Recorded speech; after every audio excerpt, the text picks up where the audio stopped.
Welcome, everyone. Today, we're going to unlock maybe the most important secret to sounding natural when you speak Arabic. We're talking about its rhythm. We are going to master something called the two-beat rule for long vowels, or muds. And I promise you, it's going to totally change the way you speak. Okay, so here's the big idea. You have to think of Arabic as a language of rhythm. It's got a pulse, a beat, kind of like music. And the key to finding that rhythm isn't about memorizing more words. It's all about mastering how long you hold your vowel sounds. And that brings us to the two-beat rule. It's incredibly simple, but so powerful. You see, a short vowel is just a quick, sharp sound. One beat. That's it. But a long vowel? That gets held for two full beats. It's slow and stretched out. One beat versus two beats. That's the whole secret right there. And here's why this is absolutely critical. This isn't just about sounding a little better. In Arabic, if you get the vowel length wrong, you can literally change the entire meaning of a word. So getting this rhythm down isn't just a detail, it's essential for people to understand you correctly. So, the big question is, how do we make these two-beat sounds? Well, we've got some secret tools to help us out. I like to call them the three silent partners. These are three special letters that do all the heavy lifting of stretching out the sounds for us. Now, as you'll see in our mastery document, these partner letters often don't make a sound of their own. They're basically silent. What they do instead is give all their energy to the letter right before them, forcing you to hold and stretch out its vowel sound. And here they are. These are our three partners, Alif, Waw, and Ya. Take a good look at them. You're going to be seeing these guys everywhere, and pretty soon you'll recognize them instantly as your signal to stretch the sound.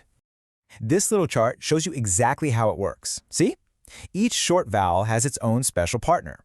The fatha, which makes the ah sound, teams up with alif to make a long ah sound.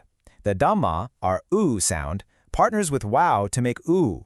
And the kasra partners with ya to make a long e sound. It's a really logical system once you see it laid out.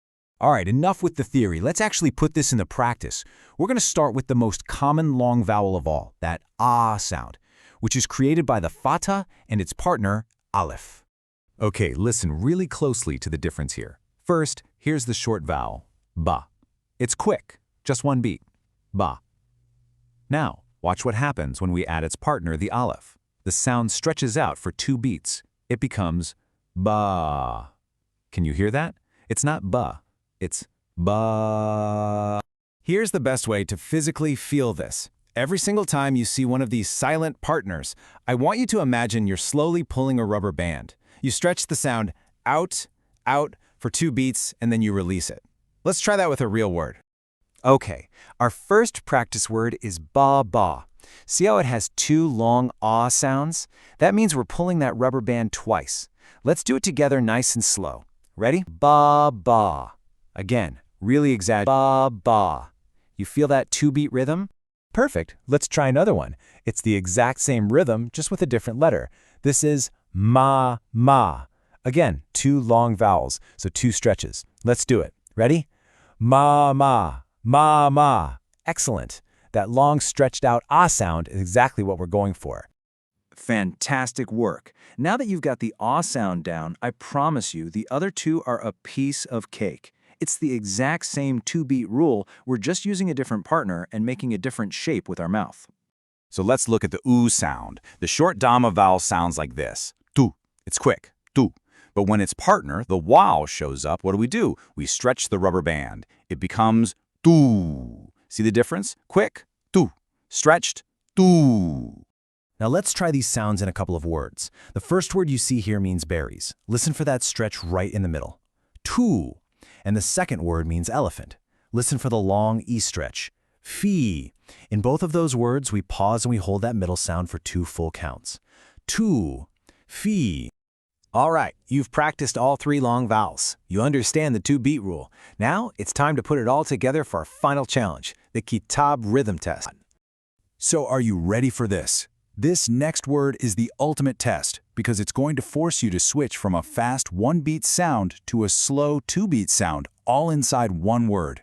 Mastering this is the real key to sounding fluent. And here it is. Our test word is Kitāb. It means book. Now, it might look simple, but its rhythm is the perfect mix of everything we just learned. It has one short vowel and one long vowel. So let's break it down. The first part, ki. is our quick one-beat sound. Ki. The second part, ta, that's where we pull the rubber band. That's our slow two-beat vowel. Ta. And then it just ends with a clean stop on the B sound. So the rhythm is quick, slow, stop. So the correct rhythm is short-long. Listen again. Kitab. It's not Kitab. It's not Kitab. It is Kitab. Why don't you try that with me? Ready? Kitab. That right there is the true rhythm of Arabic speech. Okay, one last little challenge for you, just to make sure this is all sticking. Look at the word on the screen, teen. Based on everything we've just learned, can you spot the silent partner? Which letter in there is doing all the work of stretching the sound? If you said it's that letter with the 2 dots right underneath it, the ya, you are absolutely right. See how it has no vowel of its own? It's just there to partner up with the kasra and stretch that E sound into a long D. That is excellent work. You have just mastered the single most important rule for sounding natural in Arabic. If you keep practicing this 2-beat rule, I promise you are going to sound better with every single word you say. If this was helpful, please join our classroom by subscribing to Learn Arabic, Read Quran, and definitely hit that bell so you don't miss our next lesson. Keep practicing.